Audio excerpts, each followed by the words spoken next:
Last week, Finn thought he might get hard stuck on his catch-up reroll project. Let's see what happens in part 2.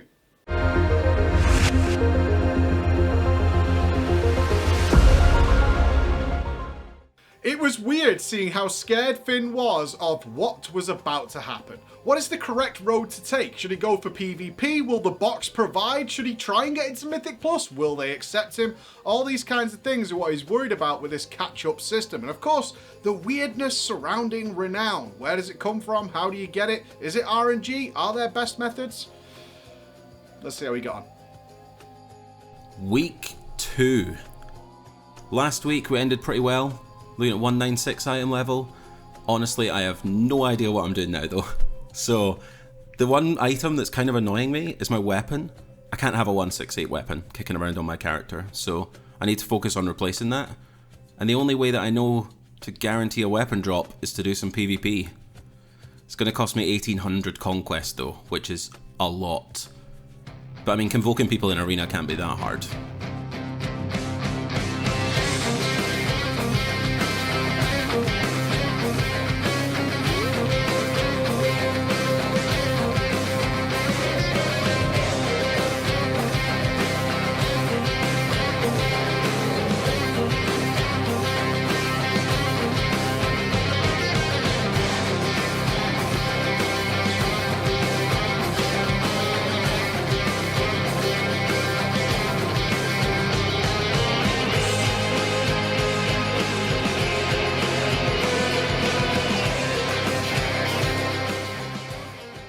Alright, I'm bad at PvP.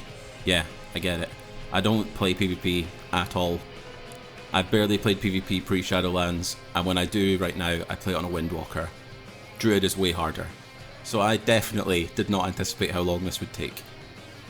This is way slower than expected, but I'm way too deep now, and I have to get the weapon. So I just grind face until I get 1800 conquest.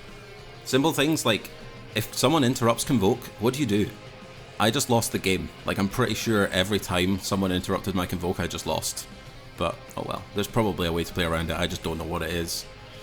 It took me way too long to notice that things like, if someone's entangling roots, Convoke doesn't hit them. So don't mass entangle people and then instantly Convoke, because it just doesn't press any buttons. Yeah, I'm pretty bad. There's 100 clips in there that Nups or Chris could have showed you that's going to be pretty terrible. Either way, I finally make it to 1800 conquest and I grab myself my 200 eye level weapon. I'm not high enough rating to upgrade it, which is actually a good thing because I kind of want to use the honor later. We'll show you that later on. But the main part that I actually got from this is that I got a ton of renown playing all day in PvP, which is actually pretty useful because last week I didn't get any. I was so far behind. I was like level renown 15, renown 16, something like that, which is no good for gear. Thankfully this time though, I get enough so that I can finish my Covenant campaign, which is huge. So the Covenant campaign, don't know if anyone has seen this yet, but it does drop some Covenant armor. However, you can upgrade that armor to 197 if you have enough anima and if you complete the campaign. So this week I managed to do that. I have stockpiled my anima, and I'm going to upgrade all my pieces to 197 just to fill slots. Now the one thing that I do want to say about this is that it requires a lot of anima for you to do this. So if you want your teleport system, if you want your mission table, if you want your garden or your weekly event, you're probably not going to be able to do both. It's a bit of a struggle. So I end up using every single bit of anima I farmed over the last 2 weeks, which includes the 1000 anima quest for your weekly, and some additional like world boss anima and stuff like that. So there's a ton in here. I've used it all to upgrade gear.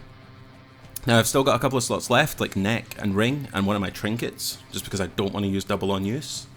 So I use my honor to upgrade honor pieces to 197 to fill those slots. And that leaves us with pretty much everything over 197. That's a pretty good place to be.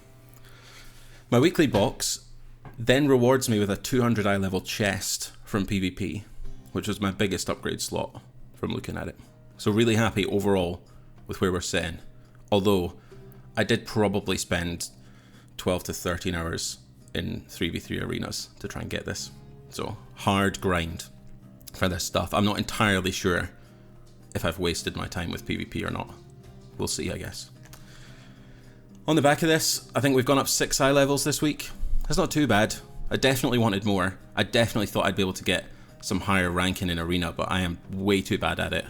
And playing without friends and guildies, playing off comms, makes Arena really difficult, especially if you don't know what you're doing like me. So, bit of a struggle. In comparison, I have been doing a Warlock on the side. I'm cheating on the Druid a little bit, and I apologise. But I've been doing that Warlock with guildies, with friends, and I dinged it a week after this Druid. It's now sitting at 207 eye level, almost 208. It's jumped over my Druid's eye level and power very fast, just because of playing with the guild, doing a heroic run, well on ults, getting friends to help me in Arena. Definitely playing with people that you know makes this so much smoother and easier, even though I was kind of doing the same things as I'm doing on the Druid. The Druid takes twice as long. So definitely something for you guys to look at if you get the opportunity to. So next week is the last week of this mini project. And really the only sizable upgrades for me are for Mythic plus 12 and above, or the Heroic Raid. Now, I'm not going to lie, trying to get into plus 5s and plus 6s this week was nearly impossible, and I have a good Raider IO score on my main that shows on this character, so I do not think my chances are good of getting into 12s next week.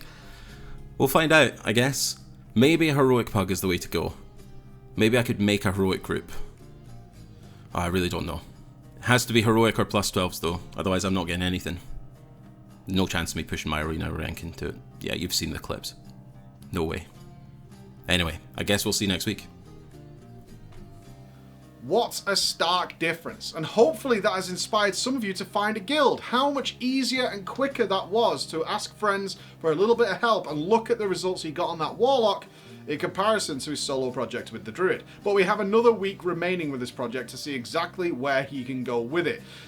I'm interested to see what he can finally pop out, and if he can have a character that's more than ready for Heroic, or perhaps even entry into a Mythic guild. So let's see what happens. I'll catch you again in the next episode. For more updates, check out preachgaming.com, guys. I'll see you again. Bye-bye.